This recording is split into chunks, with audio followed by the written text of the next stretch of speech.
was announced that a former Hitman developer has been hired to work on Crysis 4. It's an unlikely marriage, but sometimes bringing in an outsider results in some of the very best games.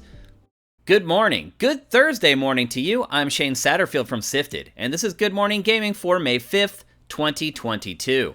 If you prefer to consume the show the way it's intended, in a podcast feed so you can listen on your phone as you get ready for work or work out before you start your day, head to patreon.com/SIFTD and pledge at $4 or more per month.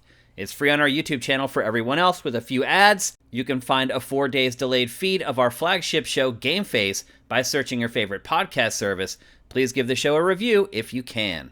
There are matches made in heaven, and then there are some that don't make as much sense. And unless Crysis 4 is going to be completely different from the first three Crysis games, the Hitman 3 game director joining Crytek to lead development of the game doesn't seem to make much sense. Well, unless you dig a little deeper anyway. So while Matthias Engström was one of the lead developers on Agent 47's latest sortie, he also worked on Far Cry 3 and Assassin's Creed Revelations before that. At the very least, he should provide a new perspective on EA's bionic first-person shooter franchise. It's been 9 years since Crysis 3, so maybe he's actually the perfect fit. This is not something new. Studios have been hiring people that you may think are square pegs trying to fit into round holes for a really, really long time. Probably one of the best examples of someone completely foreign to a genre working on a new genre and making something pretty incredible is Metroid Prime, the original Metroid Prime for GameCube. Retro Studios was a brand new studio at the time, and Nintendo had kind of felt that it wasn't the best at developing first-person games. Its niche was developing third-person character-based games. And so it started this new studio, Retro Studios, conceivably to handle what was quickly becoming a dominant genre in the industry that Nintendo had very little experience working on. Well, Retro Studios' history has been well documented, and the early days were extremely rocky. Retro pitched, I believe, 3 different games to Nintendo that it wanted to work on, and Nintendo gave the green light to, I think, 2 of them, and then checked in on the games, and they were progressing as Nintendo had wanted them to. And Nintendo just basically said, you know what? We want to make the new Metroid first person, and you're the studio that's going to do it. And so Retro put all its other projects aside and started working in earnest on Metroid Prime. And then the day came where Miyamoto decided to show up and check out the progress of the new Metroid game, and he was dismayed, to say the least. Retro employees have described the day he came there as like Darth Vader visiting the Death Star. Essentially, Miyamoto just turned over the tea table. He rolled up his sleeves and started working with Retro on the game. And what we got was one of the greatest games of that generation. A game, by the way, that really has not been copied to this day. Remember, Metroid Prime looks like a first-person shooter, but it's really not. It has an auto-lock aiming system, so you don't have to actually manually aim, and it may sound stupid or juvenile until you play it, and you realize that the whole game was designed around that idea, and the fact that you can automatically lock onto enemies is a necessity, and not some semblance of training wheels that players would need to be able to play through the game. The game was built with that concept in mind. Again, tremendous results with Metroid Prime, and again, a game that still has not been copied. The opposite happened at Guerrilla Games. Guerrilla Games had worked on the Killzone franchise for years and years, and out of nowhere, it decided to work on a little game called Horizon Zero Dawn. When we first heard that Guerrilla was working on an open-world action RPG, we thought the worst. We assumed the worst anyway. It's very rare that a studio that creates first-person shooters can branch out into what is honestly one of the most difficult genres to create, the open-world action RPG, and it absolutely knocked it out of the park. Now, I will say this. You do not see a lot of echoes of Guerrilla's prior work in the Horizon franchise. In fact, guns don't even exist in the Horizon franchise. Instead, you use a bow.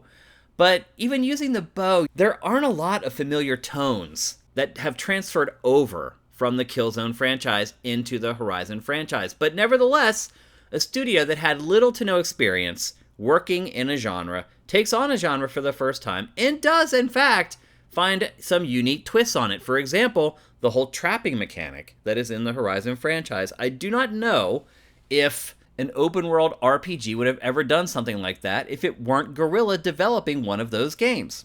Going back even farther, Epic Games went from creating puzzle games and platformers for its entire existence to Unreal in 1998. After its success by focusing on the multiplayer component, Epic became a shooter-exclusive developer within 2 years. And just recently has kind of broken out of that mold, but not really. Its biggest game is still a shooter, Fortnite. Then there's Ubisoft Montpellier. It went from developing Rayman games to creating Zombie U for the launch of the Wii U. And not surprisingly, it had a new twist in what was becoming a rote game type. EA's DICE Studio had worked on first-person shooters for years and went out of its comfort zone for the stylized first-person parkour game Mirror's Edge. While it wasn't a smashing success, it's still unlike anything else many years later. In a time where it feels like games are really becoming formulaic, innovation seems to be an afterthought anymore. It's more about looking at the data, what the kids are into, what is going to retain their interest over an extended period of time and keep them in your ecosystem to keep spending money. We need people like Matthias Engstrom, who are breaking out of their comfort zone, working on teams that may seem alien to them, and hopefully imparting those teams in the games that they work on with something unique and different. So I am all about this. I am 10 times more excited for Crysis 4 now than I was before, and I'm just hoping that once again that an odd couple can make an amazing game. And now for a couple more stories from the top of your SIFs. A couple weeks ago, Bloomberg reported that the Guillemot family was possibly looking to sell its stake in Ubisoft, but new reporting today indicates the exact opposite. According to Deal Reporter, the family that has run the publisher since founding it in 1986 is looking to partner with a private equity firm to keep Ubisoft from being acquired. The Guillemot family currently owns just 16% of all Ubisoft shares, so the deal would have to be a big one. We'll keep our eye on this story as it appears to change by the week. It's no secret that Call of Duty Vanguard has been a sales disappointment for Activision. It has tried everything to revive interest, including week-long free trials, which is unprecedented for the franchise. Today we finally got a glimpse at what Activision believes is the real culprit for its poor performance. World War II. That's right. The publisher is blaming the game's setting on a lack of interest from players. Never mind that some of the best-selling Call of Duty games ever shared that same exact setting. Now, to be fair, the company also cites a lack of innovation as one of the issues, but let's be honest, that's the real issue. Well, in conjunction with nasty allegations of sexual harassment and sexual discrimination in the workplace. The crazy part is the game is still one of the best-selling from 2021. Stakes are high with Call of Duty. Marvel's Midnight Suns has been rated in Australia. It appears the game was closer than we thought to hitting its initial release date in March. It's been 6 months since we've received any sort of update on it. If a ratings board currently has possession of code, it means this XCOM clone, loaded with Marvel characters, is feature complete and nearing completion. We're not counting on anything at this point, which could make it a pleasant surprise for the end of 2022. If there's one surprise smash hit from the last few years, it has to be Genshin Impact. While we played it for a couple days when it released, we're definitely in the minority. It has become a phenomenon, even bigger than we ever imagined. The iOS and Android versions of the action RPG are currently generating $1 billion USD every 6 months, and their monthly active users have increased 44% year over year. That is mind-boggling. The mobile version alone has already amassed over $3 billion in total revenue. Imagine if this figure included revenue from both the PlayStation and PC versions. It's absolutely killing it in China and Japan, but it's not doing too shabby in the US either. We just mentioned Marvel's Midnight Suns, but it's not the only XCOM clone in the news today. Warhammer 40k Demon Hunters reviews were published today, and it's earning surprisingly high review scores.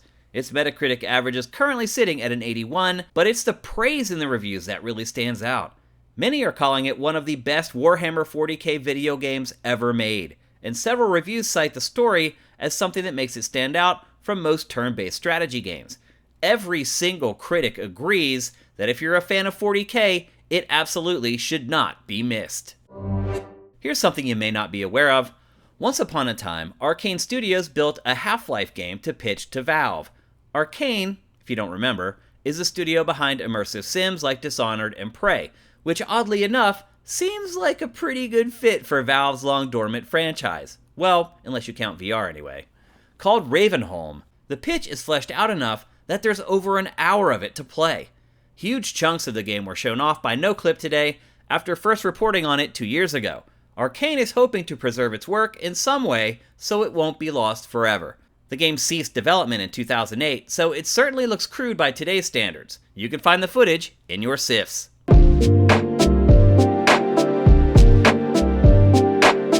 Let's take a break, and when we come back, we'll tackle today's boss fight.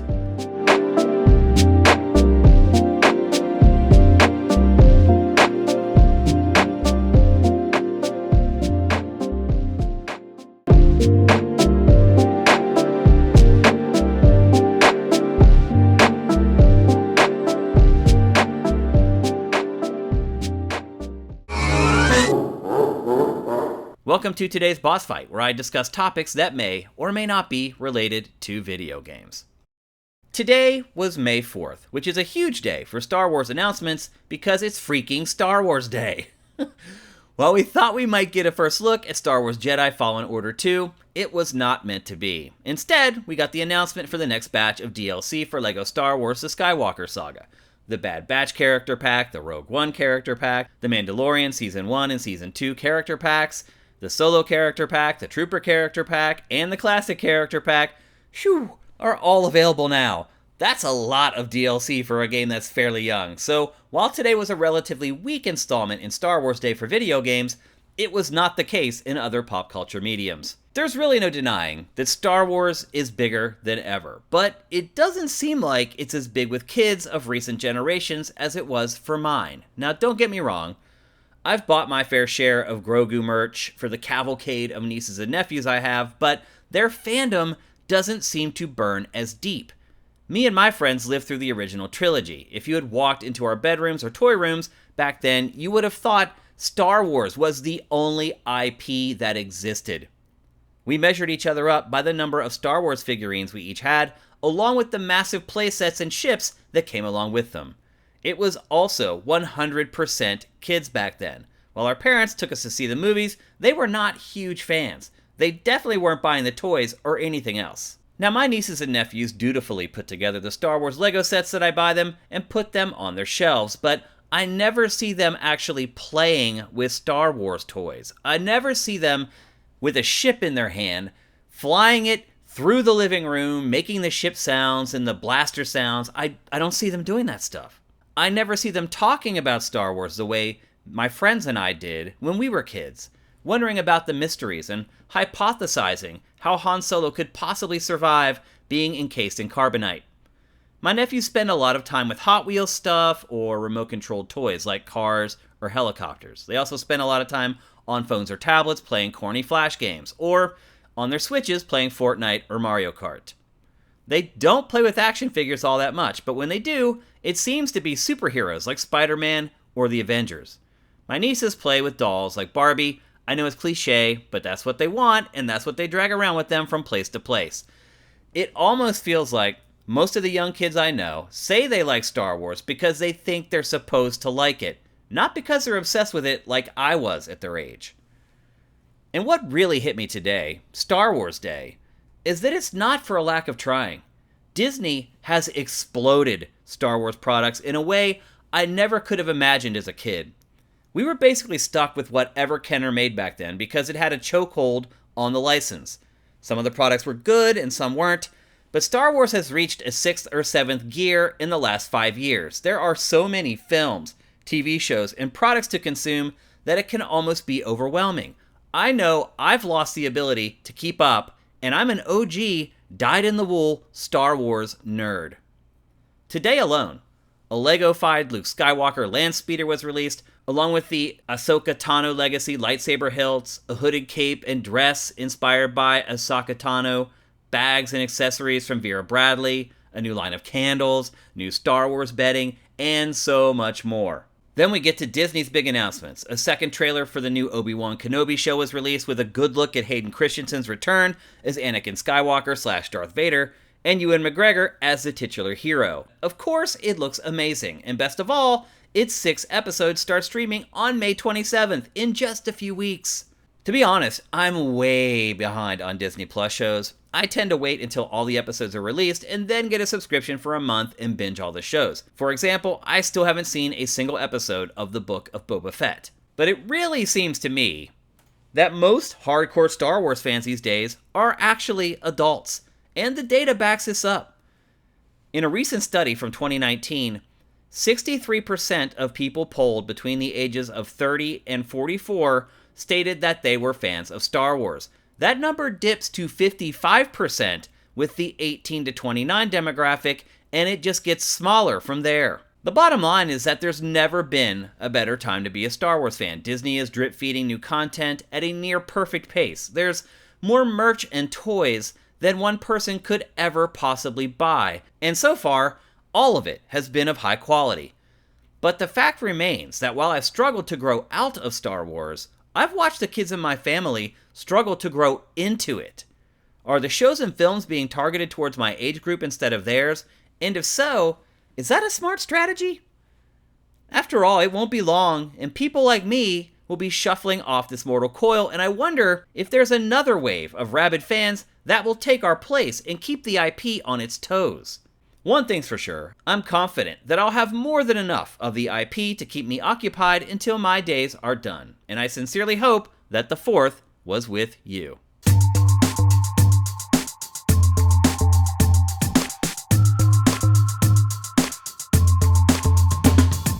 Thanks for listening to Good Morning Gaming. I appreciate every single one of you who listens to GMG. I'm Shane Satterfield. Follow me on Twitter @Dinfire, and follow Sifted @SiftedGames. And while you're at it, head to patreon.com/Sifted and drop us a pledge. The show will be back tomorrow, but until then, make sure you seize today, because there will never be another.